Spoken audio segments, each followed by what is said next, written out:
नमस्कार, मैं महिमा सिंह आप सभी दर्शकों का स्वागत करती हूं प्रभात खबर के चुनावी अपडेट्स में। और लोकसभा चुनाव 2024 के परिणामों की घोषणा बस कुछ ही देर में हो जाएगी। ऐसे में हमारे साथ जुड़े हैं प्रभात खबर के ब्यूरो चीफ आनंद मोहन जी। इनसे हम चर्चा करेंगे और समझेंगे कि झारखंड बिहार में राजनीतिक समीकरण क्या है और कौन सी पार्टी कहाँ से जीत हासिल कर रही है और क्या कुछ चल रहा है। सर, सबसे पहले आपका खूब स्वागत है प्रभात खबर .com पर जी। सबसे पहले हम बात करेंगे कि देश में क्या कुछ चल रहा है और अभी कौन सी पार्टी कितनी सीटों से आगे चल रही है, क्या कुछ चल रहा है। देखिए, अभी तक का जो रुझान है जिसमें हम लोग बैठे हैं 5 बजने को है, तो उसमें यही है कि एनडीए को स्पष्ट बहुमत है, एनडीए गठबंधन को, और वो लगभग 294-295 सीटों के आसपास है कुछ कुछ सीटों में, और इंडिया गठबंधन के पास भी 228-30 सीट के लगभग आ रहा है।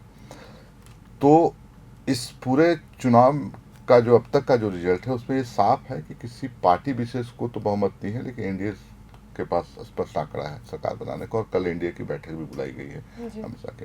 तो एक तो वो मामला है। दूसरा ये है कि इस बार हम पिछली बार बैठक में भी बताया, अब और जो अपडेट्स था उसमें भी मेरी चर्चा हो रही थी, तो मैंने कहा था कि इस बार देश ने एक सशक्त विपक्ष चुनने का काम किया है। एक विपक्ष थोड़ा हस्तक्षेप वाला विपक्ष, सदन के अंदर एक भारी विपक्ष दिखेगा एक तत्कालिक रूप से, तो यही चीज़ें हैं। सर, इस बीच अगर बिहार की बात करें तो बिहार में क्या कुछ चल रहा है, एनडीए कितने सीट हासिल कर रही है और इंडिया अलायंस कैसे चल रही है। देखिए, इंडिया जो अलायंस है वहाँ पर राजद अपने खाता खोलने के करीब है। पिछली बार खाता नहीं खुल पाया था राजद का, तो वो लगभग लगता है 3 सीट 4 सीट वो राजद को आना है। वहाँ जो सबसे मतलब जो बेहतर प्रदर्शन रहा है वो है जदयू का, और जदयू फैक्टर बन गया है केंद्र सरकार में सरकार बनाने के में। टीडीपी और जदयू के बिना केंद्र में सरकार नहीं बनेगी, क्योंकि भाजपा बहुत स्पष्ट बहुमत की ओर नहीं है, 230-240 के करीब। तो और आपके बिहार में इंडिया गठबंधन में कांग्रेस पिछले बार 1 सीट थी, तो इस बार लग रहा है कि 1 सीट का जंप है उनको, 2 सीट लगभग उनको। सर, आज जदयू की बात हो रही तो आरजेडी सांसद मनोज झा ने यह आरोप लगाया, बयान दिया कि नीतीश कुमार इंडिया गठबंधन के सूत्रकार हैं, और ये भी खबर चल रही है कुछ चैनलों में, हमारे ओर से इसकी आधिकारिक पुष्टि नहीं की गई है, कि नीतीश कुमार को इंडिया अलायंस की ओर से ऑफर है कि उन्हें उप प्रधानमंत्री बनाया जाएगा। तो इस पर क्या कुछ कहेंगे। जो मैंडेट आया है 295 का भी जो रुझान है एनडीए के पास और इंडिया गठबंधन के 230 के पास, तो नीतीश और टीडीपी जैसे पार्टियां और छोटे दल को साधने का प्रयास इंडिया गठबंधन कर सकता है, क्योंकि 10 साल सत्ता के बनवास से गुजरा है इंडिया गठबंधन। तो हो सकता है कि जोड़ तोड़ चले, और जो सूचना आपके पास है उसमें इंडिया गठबंधन ऑफर करे ऐसे, मतलब इसका अभी तो आधिकारिक सूचना नहीं है कि इंडिया गठबंधन ने इसको ऑफर किया है नीतीश कुमार को, लेकिन नीतीश कुमार कल से ही जैसे पिछले दोनों प्रधानमंत्री से मिले, तो लगातार वो टच में है एनडीए के साथ।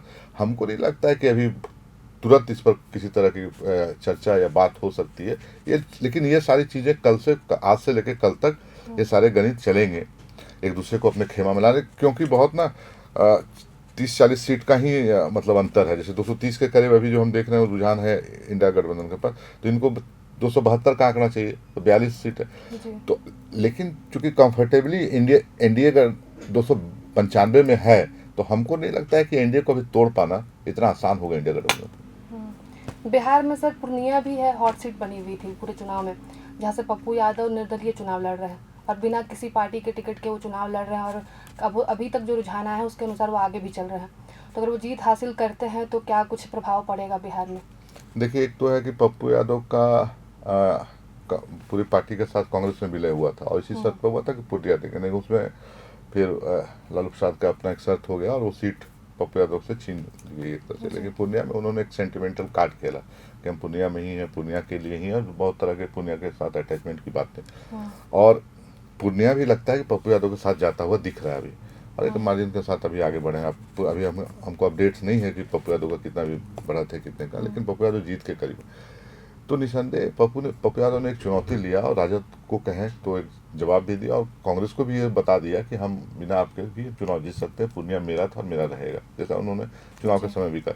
तो इसका असर पड़ेगा। लेकिन और जगहों पर मैंने देखा है पप्पू यादव के कैंपेन को, कि और जगहों पर इंडिया गठबंधन के ही लोगों का वो कैंपेन कर रहे हैं, तो मुझे लगता है कि वो इंडिया गठबंधन में ही रहेंगे अगर चुनाव जीतते भी।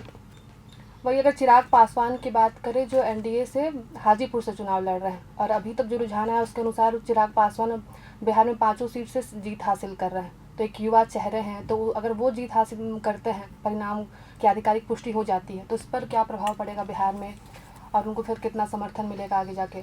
बहुत अच्छा सवाल आपका। देखिए, बिहार में दो युवा चेहरों का एक कहें कि एक मैच था। एक तरफ से तेजस्वी थे जी। और एक तरफ से ये क्या कहते हैं, चिराग पासवान। तेजस्वी का हाइप क्रिएट था ज़्यादा। लग रहा था कि तेजस्वी मतलब जो उनके सभाओं में जो भाषण का तरीका और दूसरे जगह जो उनके डिमांड थे झारखंड में भी कि आप मतलब पलामू आइए, कोडरमा आइए, तो एक बड़ा चेहरा बन करके लालू यादव को तेजस्वी उभर रहे थे बेटे। चिराग पासवान ने जो रिजल्ट दिया है वो रिजल्ट मतलब आप कहें कि एनडीए के लिए बहुत ही माने कीमती सौगात हो गया वो पांचों सीट। जो हालात देख रहे हैं आप, जो 274 किसी तरह और 300 किसी तरह हाँपते हुए एनडीए पहुंच रही है। जो बात हो रही थी कि भाजपा 300 तक पार करेगी, पूरी की पूरी एनडीए जो है सो 300 पहुंचने में हाँप रही है। तो उस हाँपने में 5 सीट जो है ना, चिराग पासवान का बहुत महत्वपूर्ण सीट है और बहुत बड़ी ताकत के रूप में उभरे हैं बिहार के अंदर। और कहें कि अभी अगर सीट के नफा नुकसान को देखकर बात करें तो हमको लगता है कि तेजस्वी को मात देते हुए दिख रहे हैं उस सीट के हिसाब से। और चिराग पासवान को मुझे लगता है कि भारतीय राजनीति में और जो मोदी का जो कैबिनेट हो, एनडीए की जो सरकार बनेगी, तो हमको लगता है बहुत प्रोमिनेंट जगह उनको मिलेगा कैबिनेट में। हमने बिहार की बात की, अब झारखंड के बारे में जानना चाहेंगे कि झारखंड में खूंटी लोकसभा भी एक हॉट सीट बनी हुई थी पूरे चुनाव में जी, जहां से कालीचरण मुंडा जीत हासिल कर रहे हैं अभी तक के रुझान के अनुसार। तो उस पर क्या कुछ अपडेट है, क्या कहेंगे? हाँ, देखिए, एक अर्जुन मुंडा का खूंटी सीट से हारना एक अपने आप में बड़ा संदेश है और बड़ा राजनीतिक घटनाक्रम है, बड़ा उलटफेर है। क्योंकि इस खूंटी सीट पर सबकी नज़र थी और अर्जुन मुंडा को झारखंड की राजनीति में रहते हुए, मुख्यमंत्री रहते हुए, केंद्र में मोदी एरा में वो गए, चुनाव लड़े। पिछले बार भी बहुत थीन मार्जिन से चुनाव जीता था उन्होंने, 1700 वोट के करीब से जीता था। इस बार वो अपनी ज़मीन नहीं बचा पाते दिख रहे हैं अभी तक। तो हाँ, उनकी ज़मीन बच नहीं रही है, लेकिन इतना तो तय है कि अर्जुन मुंडा का हारना एक बड़ा राजनीतिक डैमेज है भाजपा के लिए झारखंड की धरती पर। सर, आदिवासियों की बात करें तो झारखंड में पांचों सीटों में आदिवासी सीट से बीजेपी हार रही है। तो इस पर क्या प्रभाव पड़ेगा, इस पर क्या कुछ कहेंगे आप? हाँ, अभी तक तो जो चीज़ें दिख रही है, तो राजमहल में भी हमको लग रहा था कि 50,000 से ऊपर का डिफरेंस था। जोबा मांझी भी जिस समय हम देख रहे थे लास्ट, उसमें हमको लगता है 80,000 से ऊपर थी सिंहभूम से।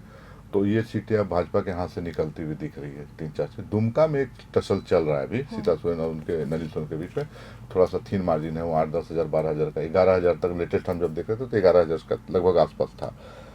तो पांचों सीट भाजपा का हारना बड़ा सेटबैक है झारखंड के अंदर। जब आप ट्राइबल स्टेट है, जब आपके पास ट्राइबल लीडर्स हैं और आप पूरे जद्दोजहद के साथ उसमें लगे हैं। नरेंद्र मोदी जी बार बार सभा करते हैं, खूंटी आते हैं, खूंटी उलिहातू जिस बिरसा मुंडा की धरती पर प्रधानमंत्री गए, वो सीट बीजेपी लूज कर रही है। बिरसा मुंडा की धरती की सीट लूज कर रही है। प्रधानमंत्री का चाईबासा जाना, तो मतलब नो डाउट भाजपा ने बहुत ताकत झोंकी थी और लगता है कि अभी भी भाजपा पूरी तरीके से झारखंड में आदिवासी वोटरों को विश्वास नहीं जीत पा रही है, नहीं साध पा रही है। संथाल में भी स्थिति विकट हो गई है। अगर दुमका सीट हार जाते हैं तो संथाल का 2 जो ट्राइबल सीट है, राजमहल और दुमका, वो दोनों BJP, Godda Nishikant Dubey comfort win की ओर बढ़ रहे हैं। एक संथाल में केवल गोड्डा सीट बच जाएगी जो बीजेपी के पास रहेगी। तभी के लिए इतना ही, फिर मिलेंगे नए अपडेट्स के साथ। हमने इस पूरे चर्चा में बात की झारखंड बिहार की हॉट सीटों पर और जाना कि वहां अब तक क्या रुझान आए हैं। शुक्रिया। प्रभातखबर.com, विश्वास वही, रफ्तार नहीं।